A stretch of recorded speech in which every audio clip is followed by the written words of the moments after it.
Mohon maaf, itu yang saya tidak mau. Nah, Presiden kelima Republik Indonesia sekaligus Ketua Umum DPP PDI Perjuangan, Megawati Soekarno Putri, menyampaikan kritik terhadap proses hukum kasus penyiraman air keras yang menimpa Wakil Koordinator Kontras, Andri Yunus. Hal tersebut diungkapkan Megawati saat memberikan pidato dalam sidang Senat Pengukuhan Profesor Emeritus Arif Hidayat di Universitas Borobudur, Jakarta, Sabtu, 2 Mei 2026. Megawati mengaku prihatin dengan penanganan kasus tersebut. Dia menyoroti kejanggalan proses persidangan yang justru diarahkan ke ranah militer. Padahal korban merupakan warga sipil yang memiliki hak konstitusional yang sama. Ini kan orang pinter-pinter semua ini, sampai ke belakang. Tolonglah berbicara. Bagaimana sebenarnya yang jalannya kalau ada sebuah pengadilan itu harus bisa koneksitas. Dan mengapa tidak dijalankan? Apa aturannya kalau menolak atau apa? Tidak ada sama sekali. Satu. Yang kedua, saya prihatin sekali yang masalah anak yang disiram air keras. Nah, saya lihat, saya tidak akan sebut namanya. Loh, kok lucu ya? Ini pertanyaan bagi para orang pintar.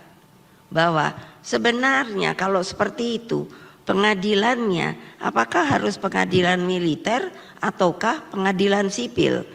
Bolehkah seseorang itu yang menjadi korban itu meminta melalui pengadilan apa yang dia inginkan? Monggo, tolong dijawab, tolong dipikirkan bahwa kok tiba-tiba masuknya ke pengadilan militer. Pusing saya, jelek-jelek. Saya ini pernah yang namanya wapres. Saya ini pernah yang sampai hari ini masih disebut presiden kelima. Jadi saya melihat hukum formal Indonesia, apakah begini ya? Hanya seenak-enaknya saja. Tidak bolehkah?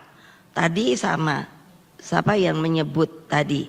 Saya sangat senang dimanapun saya mengatakan, karena itu adalah bagian dari konstitusi. Setiap warga negara mempunyai hak yang sama di mata hukum. Artinya apa?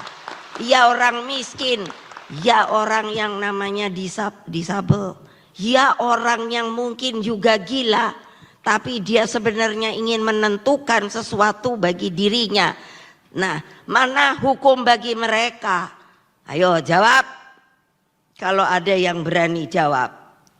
Diketahui dalam kasus penyerangan terhadap Andri Yunus, terdapat 4 anggota Badan Intelijen Strategis, BAIS TNI, yang telah ditetapkan sebagai tersangka dan menjalani persidangan pada Rabu, 29 April 2026 lalu. Keempat tersangka tersebut yakni Kapten Nandala Dwi Prasetya, Letu Samilaka, Letu Budi Haryanto Widhi, dan Serda Edi Sudarko.